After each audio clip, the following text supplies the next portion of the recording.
Y News with Angelo Castro III, William Theo, and Darlene Basingan. Good evening. Some witnesses claim operatives did not conduct a raid, but a massacre of Ozamiz City Mayor Parojinog and 14 others at his home last Sunday. Victor Cosare explains why. The relatives and neighbors of the killed mayor of Ozamiz City, Reynaldo Aldong Parojinog, are now grieving.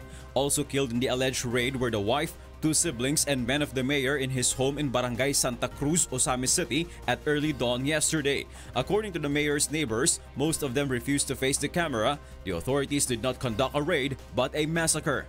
Para sa amin, ma'am, hindi talaga raid yun, ma'am. Massacre yun, ma'am. Dahil kung raid yun, dapat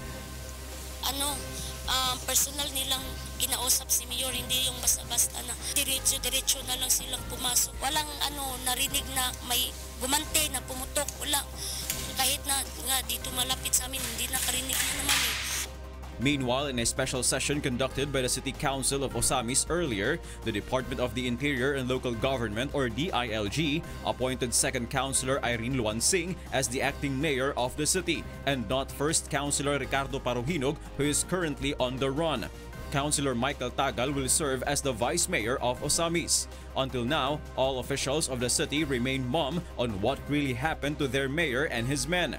The remains of the Parojinog couple are currently at the Gamalinda Funeral Homes and later at night will be brought to the covered court in Barangay San Roque. The neighbors of the Parojinog say Vice Mayor Nova Princess Parohinog's instruction is to wake her parents' remains at the said place. The UNTV News tried to get the comment of the Chief of the Ozamiz Police, Chief Inspector Jovi Espinido, on the matter, but he has yet to reply to our text and call. Victor Cosare, UNTV News and Rescue, Philippines. One of the legal counsels of the Parojinog family will demand for a commitment order for the transfer of the case to Ozamiz City. Mon Ocson tells us why. Attorney Lawrence Carin, one of the lawyers of the Parojinog family, wants the case of his clients be transferred to Ozamiz City.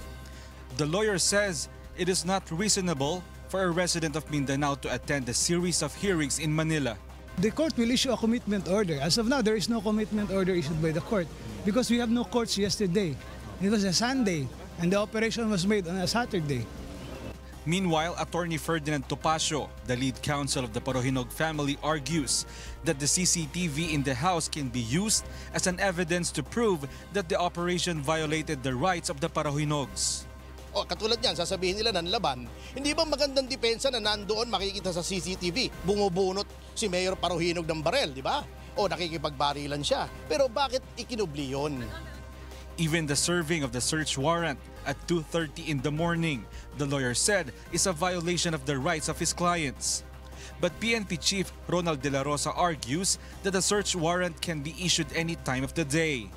Every time is a legal time to serve search warrant. Walang sinabi doon sa search warrant na kailangang iserve mo yan only during office hours. Ibig sabihin, you are commanded to serve the warrant, the search warrant on a specific location any time of the day, any day of the week. So 24/7 po yan. Likewise, the PNP chief strongly denies accusations of Vice Mayor Nova Princess Parojinog that the evidences found inside their house were planted. Among the items seized inside the Parojinog compound were M79 rifle, huge sum of cash and shabu. Earlier, the Vice Mayor and her brother Reynaldo Parojinog Jr. went through proper booking procedures. The 2 Parojinog are then set to undergo inquest proceedings. Mayor Reynaldo Parojinog is included in the list of President Duterte of personalities involved in illegal drug trade in the country. Mon Hocson, UNTV News and Rescue, Camp Crame. A lawyer for Vice Mayor Nova Parojinog Chavez will demand her release if she is not charged within the reglementary period of 36 hours. Police says the Vice Mayor will be formally charged tomorrow 1 p.m. at Camp Crame. Her lawyer is planning to file a petition for issuance of writ of habeas corpus if the police will continue to charge her until tomorrow. The lawyer says keeping Parojinog Chavez in detention without proper charges would amount to arbitrary detention. Well, nasa batas kasi yan from the PNP. Kasi dapat kung walang charges then walang basis na siya ay nakapiit. A known critic of the administration, Magdalo Party List Representative Gary Alejano, claims President Rodrigo Duterte has a hand in the recent killing of Ozamiz Mayor Reynaldo Parojinog Sr. Grace Casin tells us why. Whatever the government does or fails to do, it is the responsibility of the President.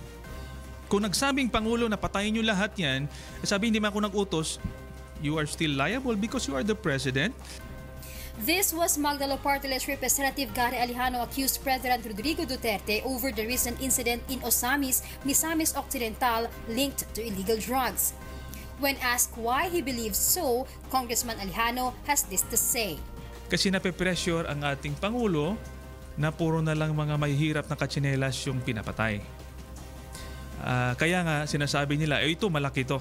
For his part, Malacanang stood in defense of the president, saying Duterte has nothing to do with the operation against the Parojinogs. Also, Palace sees no need for the Commission on Human Rights to write the president if they plan to investigate or summon the police who they believe are involved in the operation. I don't think that will be necessary. The president has already made a statement in his capacity as commander-in-chief. All right, but as I said, he's also a lawyer, and he knows that these other agencies have their own mandates, have their own procedures, so they are free to do what they want to do. Meanwhile, the CHR is now conducting a motu proprio investigation on the incident. We are looking at several matters, whether or not the search warrant was really valid. Second, if there was really reasonable basis to implement the search warrant at night time. 3, if reasonable precautions were undertaken. The Commission assured the public that they will conduct an honest and fair investigation over the case. Grace Casin, UNTV News and Rescue, House of Representatives. A high-ranking official of the Bureau of Customs has been allegedly involved in the shipment of ₱1 billion worth of shabu from China. This was revealed in the Senate inquiry today on officials of the Bureau of Customs over the said shipment. Nel Marie Buhok will tell us why. The investigation of the Senate Blue Ribbon Committee on the confiscated ₱6.4 billion worth of shabu at 2 warehouses in Valenzuela City last May 26 centered on the officials of the Bureau of Customs or BOC. The seized contrabands were hidden in roller printing machines from China. In the Senate inquiry, the senators questioned the BOC as to why the said illegal drugs easily entered the country, especially since the consignee of the contraband, the EMT trading, is just new to importation. Pero first time importation Dapat yung automatic red. Bakit green ka agad no March 31, 2017? Yun yung sir, sir. Hindi nailagay nung RMO sir yung data for him to be selected green. The container van carrying the shabu was placed under the classification of green lane or no longer need to undergo strict customs inspection. Senator Lacson noted the package should be on red flag, meaning should be strictly inspected. Based on the investigation of the Senate, the Risk Management Office of the BOC is the one held liable for incorrectly classifying entering container vans or the imported products. Customs Commissioner Nicanor Faldon says he already suspended the head of the RMO, Lambert Hilario, due to his alleged manipulation of the agency's electronic system. So he went in that office because ginalaw niya yung system in July 10, trying to make it appear that those parameters he failed to input prior to the delivery ay nagawa niya. The consignee and even the broker of the contrabands, on the other hand, strongly deny having to do with the contrabands. Yung mga shipments po, hindi ko po alam kung ilan po ang napasok na nila. Mayroon kang sinabing consignee for hire. For hire. Anong ibig sabihin nun? Ibig pong sabihin nun, magpapa-accredit lang sila, tapos papagamit na sila sa iba yung consignee nila. For a royalty fee. The broker pointed at a certain Richard Tan who he alleges sent the package containing the shabu. Siya po talaga nagparating.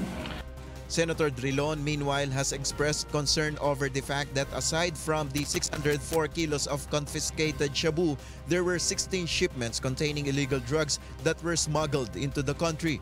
Fildon says there is another arriving illegal shipment the BOC is monitoring. As we are talking here, sir, there is a strong probability that another shipment of 500 kilos is coming into the country that we cannot detect. The committee will resume its inquiry on the illegal shipment coming from China. After the executive session requested by one of the resource persons, the Senate will place under its protective custody Mark Taguba, one of the brokers of the illegal shipment. Nel Maribuhok, UNTV News and Rescue, Senate of the Philippines. Meanwhile, the Department of Justice, or DOJ, has ordered the monitoring of the possible departure of big-time drug lords Peter Lim alias Jaguar, Roland Kerwin Espinosa, and Peter Ko. The DOJ issued the lookout bulletin in connection with the suspect's illegal drug trading case. The Immigration Lookout Bulletin order also covers other respondents in the said case. They are Marcelo Adorco, Max Miro, Lovely Impal, Ruel Malindangan, and June Pepito. Justice Secretary Vitaliano Aguirre says there is a huge possibility that the drug suspects might attempt to flee as they are facing grave charges. Police Chief Roland De La Rosa believes all ASEAN member states must be united in dealing with the war on illegal drugs in the region. Marge Pelayo tells us why. Makanya bukti yang tidak bisa dibantah bahwa efek dari tindakan tegas di Filipina maka berdampak ke Indonesia karena Indonesia jadi pangsa pasar. Kenapa Indonesia pangsa pasar? Karena memang Indonesia terjadi pulau-pulau itu. Ya, yang mudah disusupi dengan melalui laut. Banyak pelabuhan-pelabuhan tikus bisa mendarat di berbagai pulau.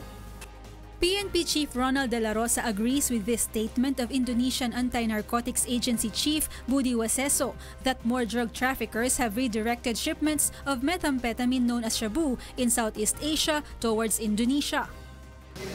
So yun nga, posible mangyari yun na yung hindi makapasok sa atin doon sa kanilang pinapasok. Kasi life has become so dangerous for drug personalities here in the Philippines. So naghanap sila ngayon ng iba sigurong lugar. For this reason, De La Rosa says all ASEAN member nations should be united when it comes to combating illegal drugs in the region. United yung effort dapat ng ASEAN countries pagdating sa bagay na yan. Kasi sila ang ating neighbors, di ba?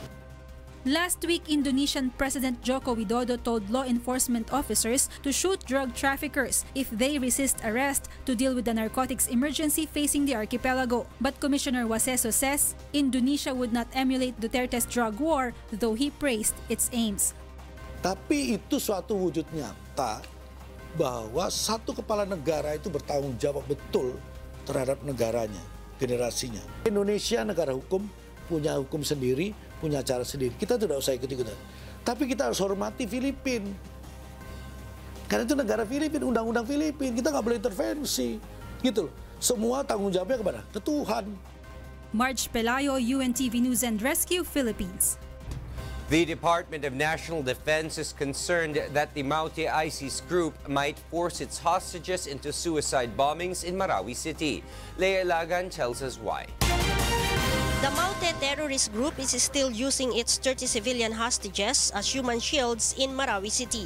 Department of National Defense Secretary Delphine Lorenzana notes it's not far-fetched that the ISIS-inspired terrorists might force their civilian hostages to commit suicide bombing. Yun ang isang kinakatakutan ng mga sundalo. Baka palabasin nila yung mga civilian pero meron palang mga bomba. Lorenzana admits the military is still having difficulty to defeat the remaining 30 to 40 Maute terrorists in Marawi City. These are the good fighters. Magaling silang In fact, nagkakaroon pa rin tayo ng mga casualties. Ang latest natin na namatay mga 3 days ago, isa killed, tapos about 9 wounded. Kahapon meron naman tayong 5 na wounded. Wala naman tayong awa ng Diyos, walang namatay. The Defense Secretary vows to immediately begin the rehabilitation of Marawi City soon after the clashes end.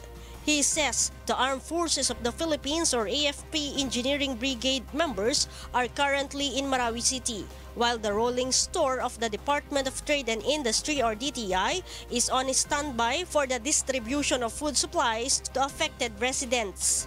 We will also start yung mga tindahan. Kaya nga yung DTI magkakaroon sila ng rolling stores para pagka bumalik yung mga evacuees, meron silang mabibilhan ng mga supplies nila. Aside from bridges and roads, the government will also prioritize the construction of temporary shelters for the affected residents of Marawi City. Leia Ilagan, UNTV News and Rescue, Camp Aguinaldo. The government has begun construction of transitional shelters for internally displaced persons of Marawi City. Meanwhile, the Armed Forces of the Philippines clarifies that they do not encourage internally displaced persons to return to their homes in Marawi City. Rosalie Cos tells us why. The Armed Forces of the Philippines appeals for more patience to residents of Marawi City because the military cannot allow them to go back to their homes yet, though some areas are already cleared. This is because of the danger that residents might get hit by stray bullets.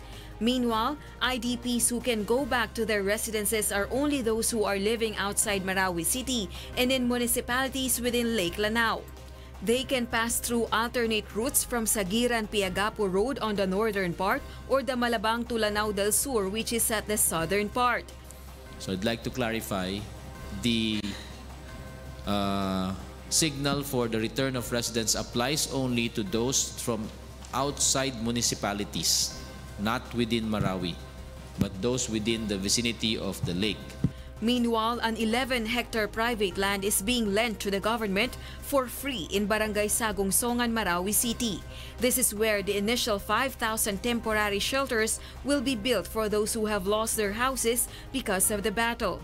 But instead of tents, transitional shelters will be provided by the government for the internally displaced persons while waiting for their permanent houses to be built.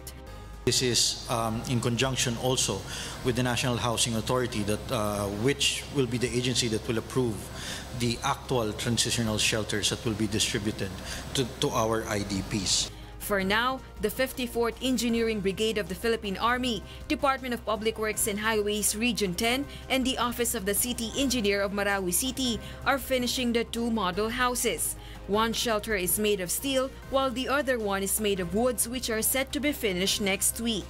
Rosalie Cos, UNTV News and Rescue, Malacanang.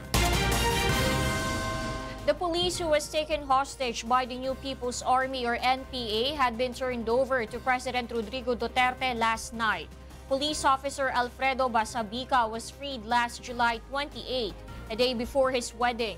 The NPA abducted Basabica while he was on board a bus going to Compostela Valley last July 11. The Police Region 11 was thankful for the safe and peaceful release of PO1 Basabica Jr. Southeast Asian nations Australia and New Zealand agreed to cooperate against terrorism following the attack of ISIS-inspired Maute group in Marawi City. Victor Cosare tells us why. Representatives from Malaysia, Brunei, Philippines, Indonesia, Australia, and New Zealand held a meeting in Manado, Indonesia last Saturday to tackle issues in security. The regional bloc and the two countries particularly discussed how to solve the rising threats of the Islamic State in the region. This was after the crisis in Marawi that was committed by the ISIS-inspired Maute group. We have agreed on a series of specific measures to enhance cooperation, to expand information sharing, to enable us to learn from one another in fields as various as CBE programs, law reform, the management of terrorist prisoners, and other fields as well. Maka perlu kiranya kita memperluas kerjasama penanggulangan terorisme dengan negara-negara lain di kawasan Pelautan Sulu untuk menghadapi apa yang kita sebut dengan kembalinya ISIS untuk membangun basis di Asia Tenggara. Because of the crisis in Marawi and the slow decrease of forces of ISIS in Iraq and Syria, it is more likely that ISIS plans to build a stronghold in Southeast Asia. There are around 20 Islamist fighters from Indonesia that are suspected by counter-terrorism authorities to be fighting in Marawi City. Meanwhile, aside from the exchange of information, the discussion also included the cooperation in border control and the fight against the recruitment of ISIS through social media. Victor Cosare, UNTV News and Rescue, Philippines.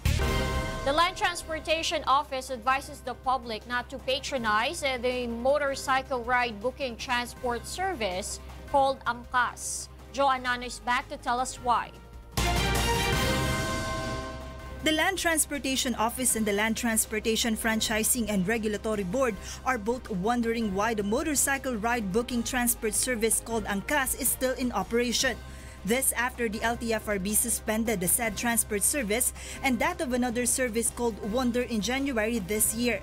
The suspension came about after the two companies failed to complete the necessary permits and to abide by the regulations of the government. Just recently, an Angkas passenger was critically hurt when the motorcycle he was riding figured in an accident. The victim is still in coma while the driver is now out of danger. This prompted the LTO to summon the driver and the motorcycle owner for them to explain why they continue their operation when the suspension is still in effect. The LTO is also considering coming up with a new regulation on the registration and on the issuance of licenses for motorcycles. Sana yung mga ganyang app hindi naman basta ginagamit mo without consideration of safety and security, no? Lalong-lalo na kung ganyan ang requirement sa kung ikaw nag-ooperate ka ng motorsiklo, dapat ikaw naka-helmet ka. At yung sakay mo, regardless kung sino man siya, dapat naka-helmet din. The LTO says the agency is not recommending the use of motorcycles as public transportation unless they will be transformed into motorcycle units. One of their bases is the mounting number of accidents involving motorcycles. The LTO is now advising the public to stop patronizing this kind of transportation as they are considered as colorum. Sana wag nila tignan yung comfort lang or convenience, but rather tignan nila kung nakakapagbigay ng sapat na protection yung sasakyan nilang vehicle. This, however, draws varying reactions from the public. Okay lang, basta may helmet. Kasi masyadong traffic, mas mainam minsan nakamotor na lang para iwas traffic. Kasi siya ligtas kasi, yun nga, maraming masasakyan malalaki, so kailangan doble ingat. Tapos dalawa lang gulong ng motor, so pwedeng tumumba siya. Joanna, UNTV News and Rescue, Quezon City. Next on Y News. President Rodrigo Duterte formally suspends salary adjustments to employees of government-owned and controlled operations or GOCCs. Labor unions oppose planned 16 peso wage increase to workers in the National Capital Region. And Code of Conduct on the West Philippine Sea might not be finalized under the Philippines' chairmanship of ASEAN, says the Department of Foreign Affairs. Y News will be right back.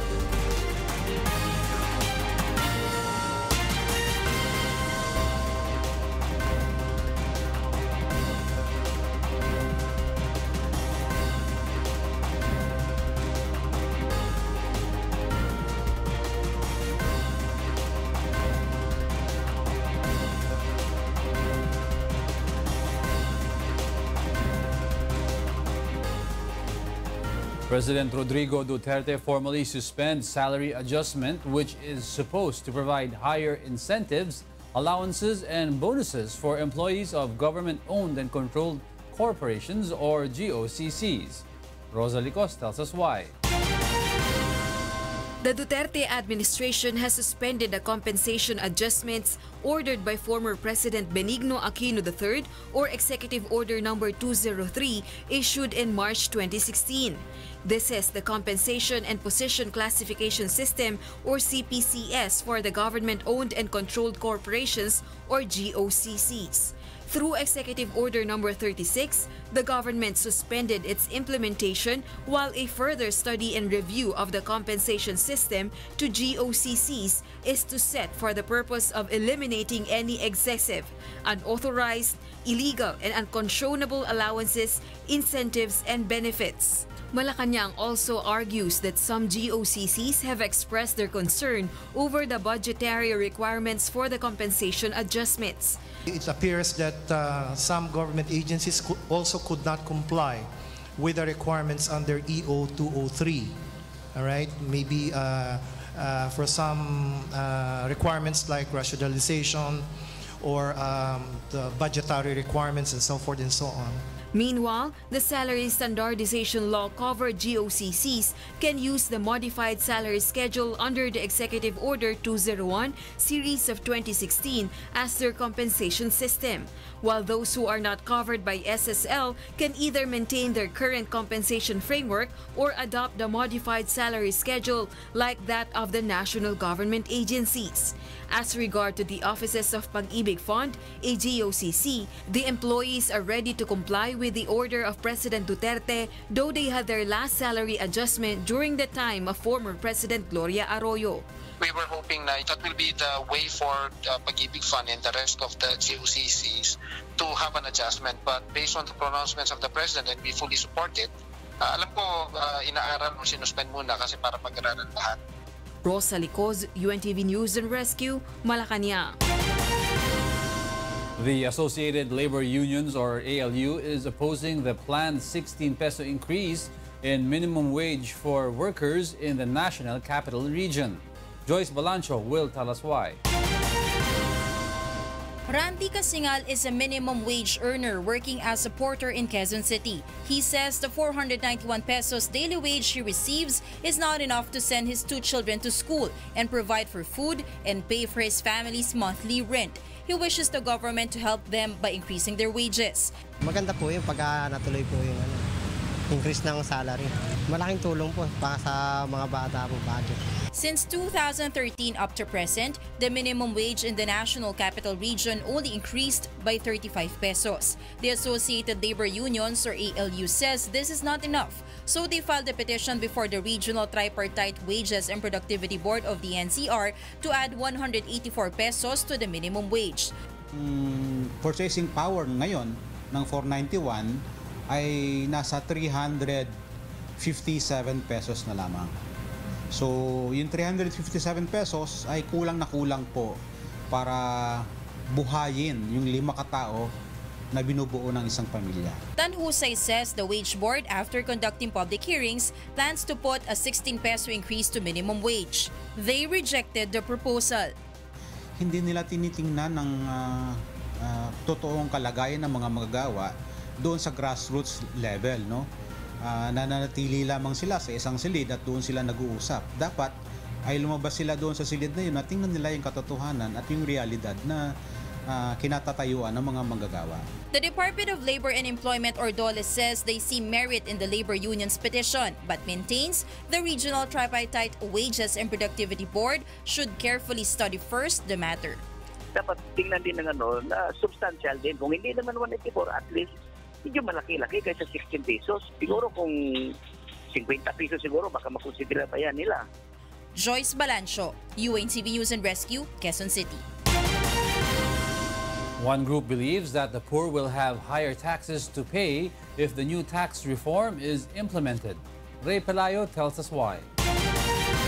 The new tax reform that is set to be passed in Congress this year will put more burden on the poor. The research group Ibon says the Department of Finance is only hiding the true effect of the tax reform package, which would only benefit the rich. According to the group's computation, 60% of the poor Filipinos will pay more taxes compared to the 40% in the high-income group. By 2018, around 32.9 billion pesos must be the tax paid by the poor, which translates to 1.6% of their total family income, compared to the 14.7 billion pesos additional taxes that high earners will pay, or 0.4% of their total family income. Sa ngayon sa aming tansya nga, hindi bababa sa 600 hanggang siguro halos 3,000 piso mababawas sa bulsa ng pinakamahirap na mga Pilipino. There is only a small increase in the taxes for the high-income group. 154.8 billion pesos may be collected by the government from their group due to additional taxes on VAT, petroleum, and vehicles, but 140.1 billion pesos will be deducted from their personal income, estate, and donor taxes. As compared to the poor, who will pay additional 32.9 billion pesos for VAT and petroleum taxes, but it will not lessen their personal income tax because they are exempted or they are not obligated to pay such. Sigurado kami, mas lalala pa yung ganitong klaseng pabigat dun sa nakararami sa nadarang taon. The group says the government will receive more taxes if its collection arm is strict. Aabot sa 2-3 bilyong piso yung maaaring kita ng BUF sa mas masilip na pagkolekta sa mga mayaman, malalaking kumpanya at mayamang pamilya. Ray Pelayo, UNTV News and Rescue, Quezon City. The right of the president to appoint barangay chairman will be the subject of the debates when Congress deliberates on the bill which seeks to postpone barangay and SK polls. Roderick Mendoza will tell us why. Surigao del Norte Congressman Robert Ace Barbers is confident they can muster enough votes for the postponement of barangay and SK elections. He says even the Senate supports the bill except for the appointment of barangay OICs, which some lawmakers are taking issue with. That is a subject of a good debate siguro, no? Pag-usapan, pagdebatihan, at kung ano yung mapag-usapan, mapag-final natin dyan, yun po yung ating sundin. Under the proposed law, President Rodrigo Duterte will be given the power to appoint barangay officials. Barbers says this grant of authority does not violate any law, especially the Constitution. Naniniwala ho ako at 10 sa aking mga kasamahan sa Kongreso na wala naman hong dilalabag na probisyon sa ating saligang batas yung pag-a-appoint ng Presidente. Although hindi pa ho natin nagagawa yan, hindi pa ho natin testing yan sa barangay. He adds that it will not be the sole discretion of the President to appoint OICs since there will be a selection committee to vet possible appointees. It will be headed by the local DILG with representatives from different sectors, church and civil society groups. Another suggestion is that incumbent officials can continue to serve in their capacity as long as they are not linked to illegal drugs and corruption. Kapag ikaw hindi sangkot sa usapin tungkol sa droga, o ikaw hindi napapaghinalaang drug lords, at wala kang kaso sa ombudsman bilang isang korap na barangay o kawani ng barangay, siguro dapat magkaroon ka ng reappointment. Roderick Mendoza, UNTV News and Rescue, Manila. In other news, a memorandum of agreement was signed today between the Department of Environment and Natural Resources and Volunteers Against Crime and Corruption, or VACC. Ray Pelayo tells us why. Secretary Roy Simato says they want to remove what was labeled on them as one of the most corrupt agencies in the government. This is in accordance with the directive of President Rodrigo Duterte to remove the corrupt government employees. Thus, the Department of Environment and Natural Resources joined forces with the Volunteers Against Crime and Corruption, or VACC, through a memorandum of agreement. VACC will assist on gathering evidence against DNR officials who are involved in corruption or crime. Among the issues the team will investigate on is the still proliferating illegal mining in Camarines Norte. These are not they register sa amin and that they are conducting illegal mining. Ito ngayon ang mga citizens na ito, pamamagitin na sa amin. The official promises to penalize mining companies that are not following the operation on responsible mining. The motions for reconsideration submitted by mining companies that were ordered suspended and closed under former Secretary Gina Lopez are now under review of the government.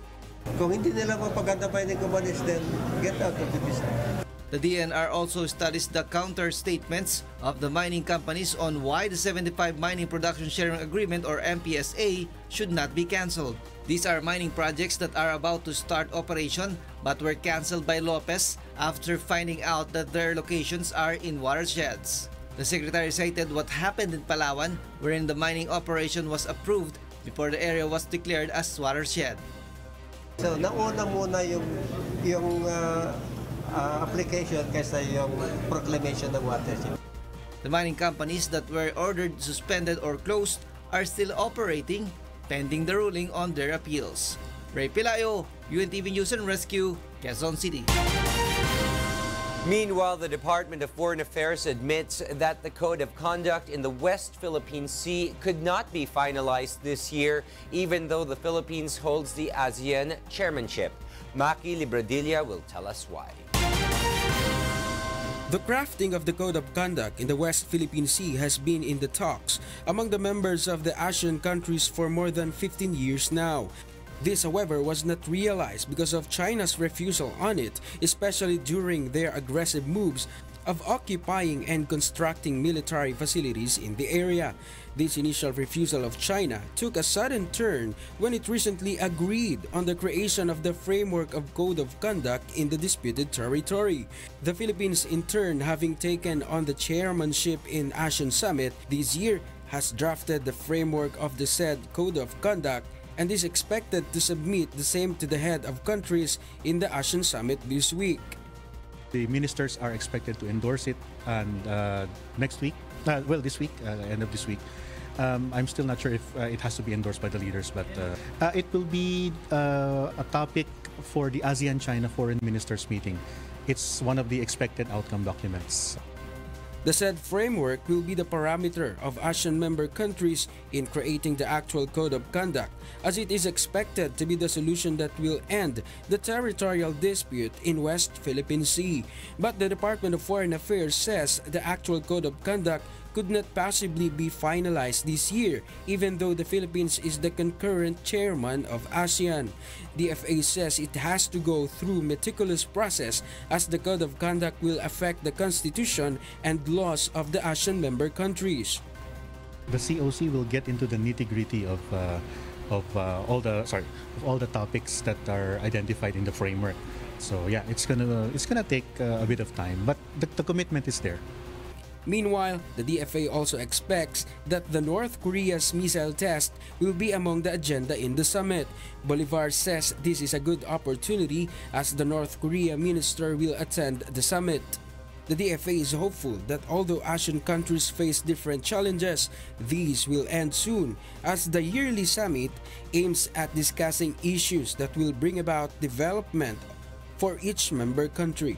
Maki Libradilla, UNTV News and Rescue, Pasay City.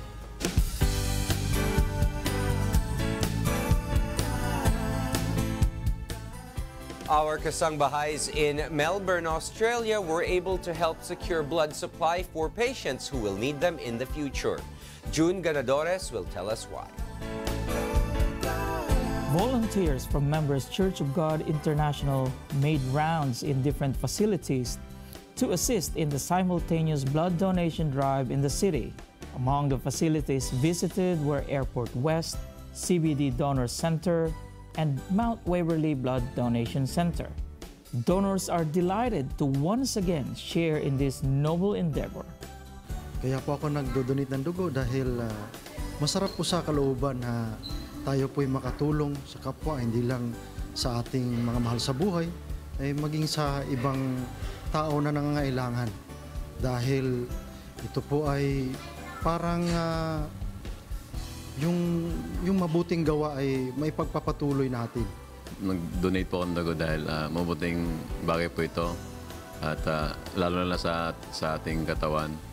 Pangalawa, nakatulong tayo sa mga nangangailangan ng dugo, lalo na mga pasyente.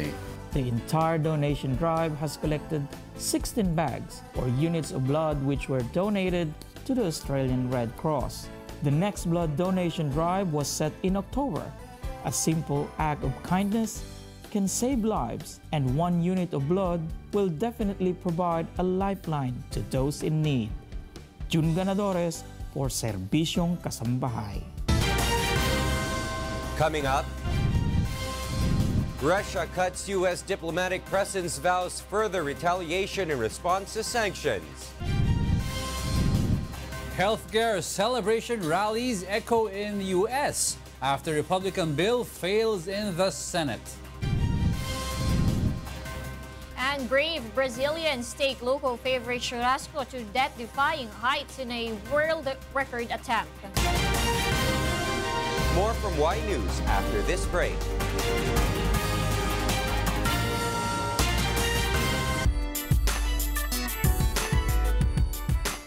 A simple wish of a 55-year-old Kapampangan for her mother has been fulfilled.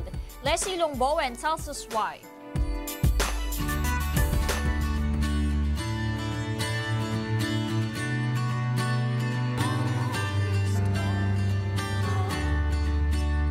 Marita Lee considers the Wishcovery audition in San Fernando, Pampanga an unexpected day. Marita went to the audition to support her brother who will join the competition. Tell me honestly if you're still loving me.